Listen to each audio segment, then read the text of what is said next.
श्री कृष्ण कन्हैया लाल की जय। श्री निजानंद स्वामी की जय। श्री प्राणनाथ प्यारे की जय। महामत कहे अपनी रूह को और अर्श रूहान, इन सुख सागर में झीलते आओ अपने वतन। आओ अपने वतन। श्री कृष्ण कन्हैया लाल की जय। मूल मिलावा का वर्णन है। इन्हें विद साथ जी जागिए, बताए देव रे जीवन। तो इस प्रकार है सुंदर साथ जी, ऐसे जागृत होना है ये कह रहे हैं। अब कैसे जागृत होना है आगे बताएंगे कि ये मूल मिलावा है, इसको देखो और तुम वहीं पर बैठे हो, तुम्हारा मूल शरीर स्वरूप है वहीं पर बैठा है, उसको याद कर लो, ये कहेंगे। तो इस प्रकार से वो जागने का रीत समझा रहे हैं, जागने की। इन्हें विद साथ जी जागिए, सुंदर साथ जी, इस प्रकार जागृत हो जाएं, बताए देव रे जीवन। तो मैं वो बता देता हूँ। तो ये जीवन का तात्पर्य हमारा जीवन ही वही है, हमारा जो मूल स्वरूप है वही जीवन है।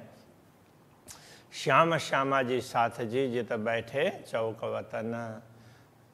तो श्याम और श्यामा जी, पूर्ण ब्रह्म परमात्मा श्रीराज जी और श्यामा जी, तो ये दोनों हैं जहाँ पर जित बैठे चौक वतन।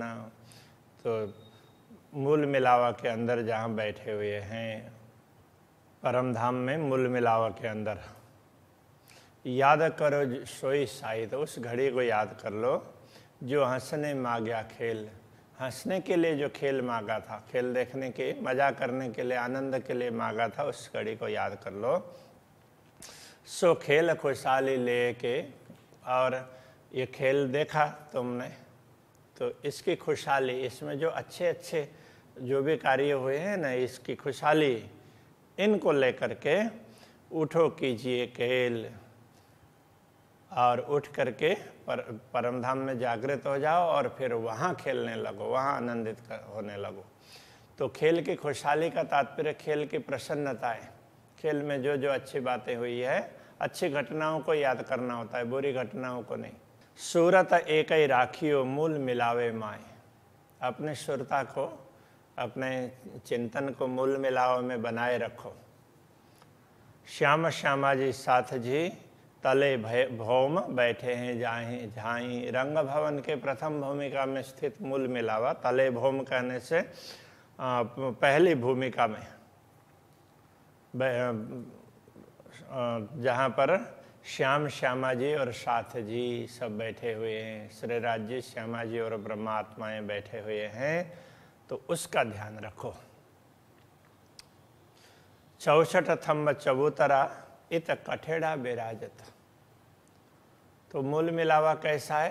तो जिसमें 64 स्तंभ हैं, चबूतरा है, उसमें चारों तरफ उस चबूतरे के किनार पर 64 स्तंभ हैं, और उसमें स्तंभों में कठेड़ा है।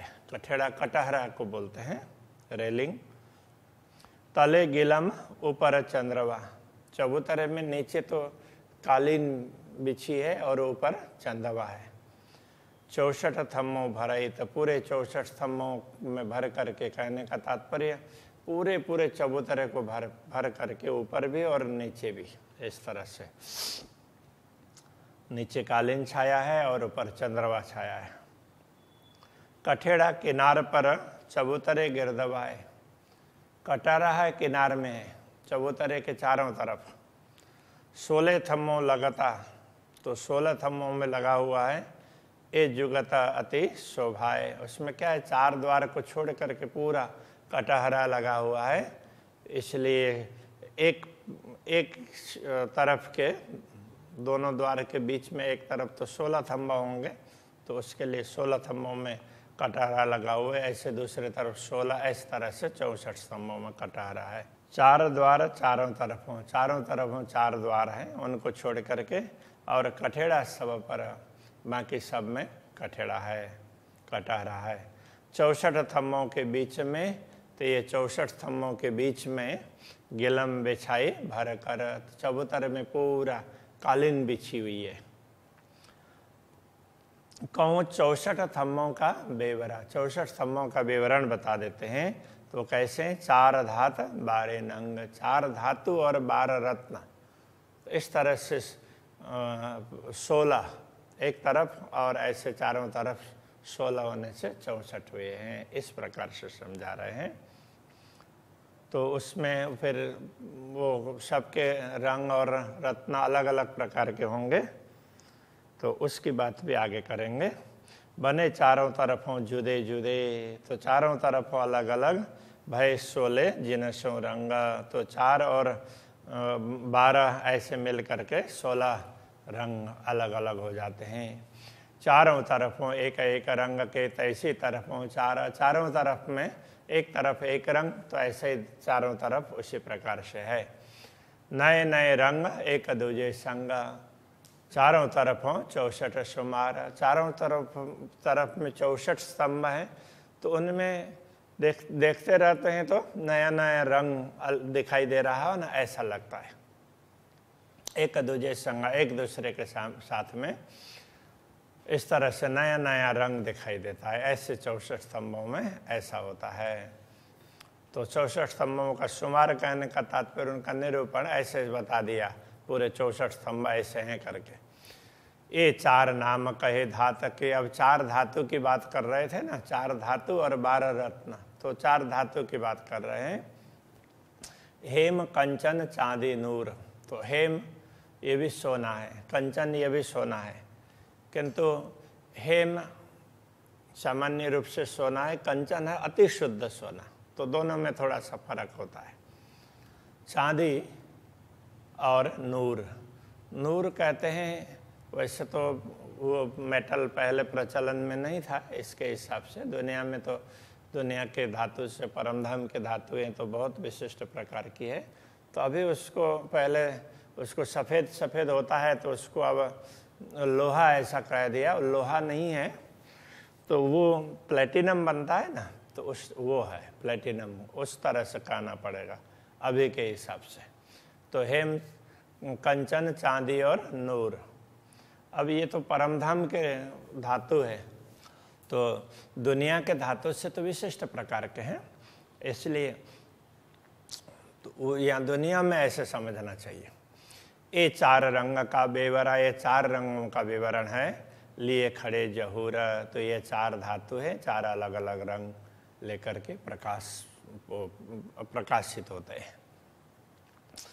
और 12 जवेरों का बेवरा, और 12 जो रत्न बताए थे, जवेर जवाहरात और नंग बोला था, तो ये रत्न, तो 12 रत्न का विवरण इस प्रकार है। 5 पाने हीरे पुखराज, 5 है, पन्ना है, 5 हरित मणि है, पन्ना भी हरित मणि है, हीरा है, पुखराज है, मानिक, तो हीरा तो सफ़ेद होता है, पुखराज पीला होता है, मानिक लाल होता है, मोती वो भी सफ़ेद सफ़ेद टाइप की तो होती है। तो गोमादिक, तो वो भी अलग प्रकार का होता है। और रहे पिरोजे बिराज, ऐसा पिरोजा भी अलग रत्न होता है। नीलवी और लसनिया, नीलवी नीलमणि है, लसनिया वैदुर्य मणि है, तो उसका भी अलग ही रंग होता है। और परवाली लाल और प्रवाल, लाल रंग का प्रवाल रंग का लाल ऐसा। और रंग कपूरिया, फिर कपूरिया कपूर जैसा, तो एकदम सफ़ेद भी नहीं है, थोड़ा कम सफ़ेद, तो ऐसा कपूरिया। ये रंग 12 इन मिसाल, इस प्रकार 12 रत्नों के नाम ऐसे बताए हैं। इस अनुसार इन मिसाल मतलब इस प्रकार से ये 12 रत्न हो गए। तो 4 धातु और 12 रत्न के स्तंभ है, ऐसे 16 स्तंभ हो जाते हैं। तो 16 स्तंभ चारों तरफ मिलते हैं तो 64 हो गए। तो बीच में 4 द्वार हैं, तो एक द्वार से दूसरे द्वार के बीच में ये 16 स्तंभ है, इनका विवरण बता दिया। 4 द्वार 4 रंग के, 4 द्वार हैं वो 4 रंग के हैं। 8 स्तंभ भय जो इन, तो इसमें 4 द्वार में 8 स्तंभ ऐसे हो जाते हैं। 5 मानिक और नीलवी, 5 है मानिक है और नीलमणि। द्वार पुखराज, चौथा रोशन, चौथा द्वार है वो पुखराज उसमें। तो इस तरह से एक में 5 पूर्व के तरफ में, और दक्षिण के तरफ में जाएंगे तो माणिक्य, और पश्चिम के तरफ में जाएंगे तो नीलमणि, और उत्तर के तरफ में जाएंगे तो पुखराज। इस प्रकार से तो और स्तंभ 2 5 के, तो दूसरे स्तंभ है तो दोनों स्तंभ 5। अब ये उसका विवरण समझा रहे हैं। तो 2 और स्तंभ 2 5 के, जहाँ 5 के 2 स्तंभ हैं तो उसके साथ में दोनों तरफ 2 तरफों नीलवी संग, नीलमणि के स्तंभ है। द्वार हरितमणि और नीलमणि के इस तरह से द्वार नीलवी संग 2 5 के, जो पश्चिम के तरफ में नीलमणि द्वार में के स्तंभों में नीलमणि है, तो उसके साथ वाले स्तंभ में फिर 5 है। करे साम सामे जंग, इस प्रकार से आमने सामने उनका प्रकाश ऐसे टकराता है। 2 स्तंभ द्वार मानिक के, तो मानिक के दक्षिण दिशा के तरफ में 2 स्तंभ, द्वार के 2 स्तंभ है वो माणिक्य के हैं, और 2 पुखराज तेने पास, उनके निकट के दूसरे दोनों तरफ के स्तंभ है वो पुखराज के हैं। 2 स्तंभ द्वार पुखराज के, और अब उत्तर की तरफ जाएंगे तो दोनों स्तंभ, द्वार के स्तंभ है वो पुखराज के हैं, और तासंग मानिक करे प्रकाश, उनके साथ वाले स्तंभ है वो मानिक के हैं। स्तंभ 12 भय इन विद, अब 12 स्तंभ कैसे होंगे वो बता रहे हैं। साम सामी एक एक, वो आमने सामने ऐसे। बाकी अब ये कितने स्तंभ बता दिए, तो एक एक द्वार में 4 स्तंभ हो गए ना, तो चारों द्वारों में 16 स्तंभ हो गए। 16 स्तंभों का विवरण बताया। अब कहते हैं अब बाकी द्वार के 4 स्तंभों को छोड़ करके बाकी 12 ही स्तंभ रहते हैं एक तरफ में। तो इस तरह चारों तरफ 48 स्तंभ, 48 स्तंभों का विवरण ये समझ का बताते हैं। तो एक तरफ एक रंग क्रमशः है, तो उसी तरह से दूसरे तरफ, तीसरे तरफ, चौथे तरफ ऐसा ही होगा बोल करके बताएंगे। तो फिर वो आमने सामने एक दूसरे रंग के साथ में ऐसा लगता है उस हिसाब से। स्तंभ 12 भय इन विद, साम सामी एक एक, यों 12 बने साम सामी तरफ चारों इन विवेक। तो उनमें अब चारों तरफ इस प्रकार से होंगे। तो किस प्रकार वो बता रहे हैं। हीरा लसनिया गोमादिक, मोती पाने परवाल। तो ये स्तंभ जो 4 द्वार के स्तंभ हैं, तो 4 द्वार में एक द्वार में 4 स्तंभ इस प्रकार से हैं, तो वो 16 स्तंभ है। उनको छोड़ करके जो दूसरे स्तंभ है उनकी बात कर रहे हैं। हीरा लसनिया गोमादिक, उनमें हीरा है, वो लसनिया वैदुर्य मणि है, गोमादिक है, मोती पाने परवाल, मोती है, पन्ना है, प्रवाल, हेम चांदी, थंब नूर के, नूर का स्तंभ। तो ये नूर कहते हैं वो तेजोमय, सफ़ेद सफ़ेद चमकता रहता हो, तो वो अभी के हिसाब से हम दुनिया में ऐसे कीमती इस प्रकार का धातु है वो तो प्लेटिनम है अभी, तो हम प्लेटिनम समझ लेते हैं। परमधाम के धातु तो इन सब से भिन्न होते हैं। थंब कंचन अति लाल, और कंचन और अति लाल है वो माणिक्य होता है। तो इस प्रकार से, अथवा तो अब यहाँ कंचन है वो भी लाल प्रकार का है। अब सोने तो सोना कई रंग के होते हैं, तो अब यहाँ पर उस हिसाब से भी गिन सकते हैं। तो कितने स्तंभ हो गए, 10 हो गए। तो ये कंचन लाल रंग का कंचन है उस हिसाब से। पिरोजा और कपूरिया, उसके बाद में पिरोजा और कपूरिया 2 स्तंभ और बताए। या के 8 स्तंभ रंग दोए। अब ये या के 8 स्तंभ तो जो 2 द्वार की बात है ना, 2 द्वार में 8 स्तंभ हैं, 2 द्वार के बीच के 12 स्तंभों की बात कर रहे हैं। तो 2 द्वार के 8 स्तंभ है, रंग 2 रंग के हैं, तो एक एक रंग के 2 स्तंभ हैं। और एक द्वार में, तो दूसरे द्वार में उसी रंग का दूसरा स्तंभ है। तो 2 द्वार में तो रंग तो कितने हैं, 2 ही रंग हैं, तो उनके 8 स्तंभ हो जाते हैं। या के 8 स्तंभ रंग 2, गिन छोड़े 2 द्वार से बने हर रंग 4 4 सोए। यदि दोनों द्वारों के स्तंभों को नहीं गिनते, गिनना छोड़ देते हैं, तो बाकी जो उसमें है हर रंग 4 4 सोए। तो ये जैसे 2 द्वार के बीच की बात की, तो इस प्रकार से चारों तरफ के द्वार हैं। द्वार के स्तंभों को द्वार के स्तंभों को एक एक द्वार में 2 स्तंभ, 2 रंग के स्तंभ है। ऐसे प्रत्येक द्वार के 2 रंगों के स्तंभों को छोड़ करके गिनते हैं, तो चारों तरफ में ये एक एक खांचे में 12 स्तंभ हैं। तो एक एक स्तंभ एक एक रंग का है, तो चारों तरफ में 4 रंग के हो गए ना, इस प्रकार से। और बाकी वैसे तो स्तंभ सारे ही एक एक स्तंभ 4 4 रंग के ही हैं, किंतु ये जो 4 खांचे हैं उनमें क्रमशः रंग आते हैं। कि जबकि द्वारों में तो एक द्वार में 2 स्तंभ है तो एक ही रंग के होंगे, और उनके साथ के दूसरे 2 स्तंभ है वो दूसरे रंग के होंगे। इसी तरह से उनके सामने दूसरे द्वार में है, उसमें भी तो बीच के द्वार के साथ लगे हुए स्तंभ 2 स्तंभ एक रंग के हैं, और उसके संलग्न दूसरा स्तंभ है दूसरे रंग के। ऐसे अपोजिट दोनों तरफ में है। तो इस प्रकार से ये द्वार के स्तंभ भी तो 16 स्तंभ हैं, रंग तो 4 ही हैं, 4 ही रत्न के हैं, किंतु उनका क्रम है भिन्न प्रकार का है। और ये जो चारों खांचों के स्तंभ हैं उनका रंग भिन्न प्रकार से है। इस प्रकार से क्रमशः उनका क्रम है वो भिन्न प्रकार से है। ये 16 स्तंभों का विवरण, ये 16 स्तंभों का विवरण है। स्तंभ 4 4 एक रंग के। अब 16 स्तंभ गिनेंगे तो ये 16 स्तंभ, ये द्वार के 16 स्तंभ हैं। स्तंभ 4 4 एक रंग के, एक एक रंग के 4 4 स्तंभ हैं।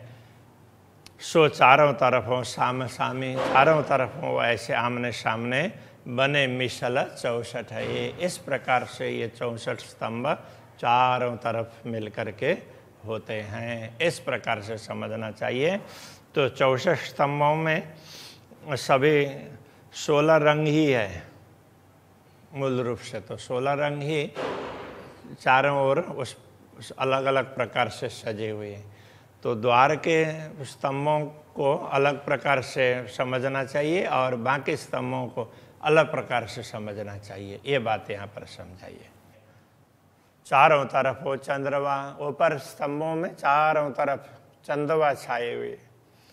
64 स्तंभों के बीच 64 स्तंभों में, तो जैसे यहाँ हम बैठे हैं तो चारों तरफ स्तंभ हों और उनमें चारों ऊपर पूरे वो चंद्रमा छाई हुई हो, तो पूरा ही चबूतरे के ऊपर तो चंद्रमा ही भरा हुआ है ना। तो उस प्रकार से कह रहे हैं जो तक करे सब जवेरों। तो उसमें भी चंद्रमा में भी भिन्न भिन्न प्रकार के बेल बूटे वगैरह हैं, तो उसमें भी रत्न हैं। और इधर जो स्तंभों का वो भी वहाँ रिफ्लेक्शन होता है। जेता तले दुलीच, तो इसी तरह से नीचे उसमें भी नीचे कालीन बिछी हुई है ना, तो उसमें भी रत्न वगैरह हैं। उनका प्रकाश ऊपर जाता है, ऊपर का प्रकाश नीचे आता है, इधर का प्रकाश इधर, चारों तरफ फिर प्रकाश ही प्रकाश दिखाई देता है। पहले एक बार आया था ना, कहीं भी कोई जगह खाली नहीं है, तो सारे प्रकाश ही प्रकाश भरा हुआ है। तो ये इस प्रकार से है। माए वृक्ष बेली कई कटाव, तो वो गलीचे में तो वृक्ष है, वृक्षों की चित्रकारी है, लताओं की चित्रकारी है, ऐसे चित्रकारी है। कटाव का तात्पर्य ऐसे चित्रकारी है। फूल पात नक्काशा, उसमें फूल पत्ते उनकी नक्काशी है। देख जवेर जुगत कई चंद्रवा, इसी प्रकार से ऊपर चंदवा में भी ऐसे अलग अलग प्रकार के रत्नों से ये भिन्न भिन्न प्रकार के दृश्य बनाए हैं। जानो के अति सरस, लगता है कि एक से दूसरा ज़्यादा अच्छा सुंदर है। इन चौक बिछाई गेलमा, तो इस प्रकार पूरे चौक में गिलम बिछी हुई है। तो पूरे चौक में गिलम का तात्पर्य गलीचा। तेन पर सिंहासन, तो उनके ऊपर सिंहासन है बीच में। चारों तरफ हो झलकत, तो चारों तरफ उसकी चमक ऐसे फैल जाती है। ज्योत लहरी उठत किरण, तो उनकी ज्योति से जैसे किरणों की लहरें उठती हो ना, तो ऐसा लगता है। झलकत सुंदर गिलम, तो एक तरफ तो गलीचा भी वो सुंदर चमकता है। अति शोभित सिंहासन, उसके ऊपर सिंहासन है तो उसकी शोभा और ज़्यादा बढ़ जाती है। यों ज्योत जमी जवेरन की, बीच जुगल ज्योत रोशन, तो इस प्रकार भूमि की यूं ज्योत जिमी जवेरन की, तो वो भूमि के, तो वहाँ जो भी रत्न वगैरह है ना, तो वहाँ नीचे फर्श में जो भी तो वो कारपेट बिछी है तो उसमें रत्न है। तो इस प्रकार से भिन्न भिन्न प्रकार के रत्न, यों ज्योत जमी जवेरन की, ऐसे सबकी ज्योति है। और ये तो जमी कहने से तो वो जिमी नहीं है, ये जमी है, मतलब सारे रत्नों की ज्योति है ना, सब जगह छाई हुई है, ये कहना चाह रहे हैं। ये जिमी के अर्थ में नहीं है।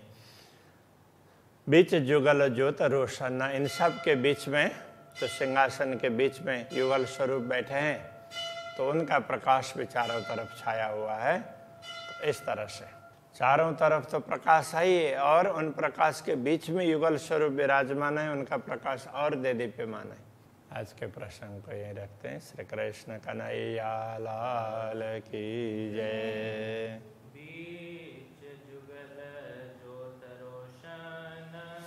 बीच जुगल ज्योत रोशन,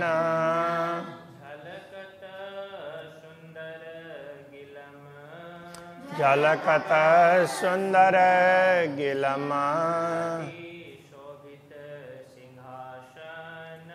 अति शोभित सिंहासन,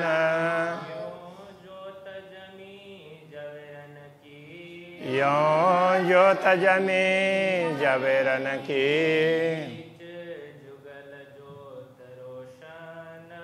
बीच जुगल ज्योत रोशन,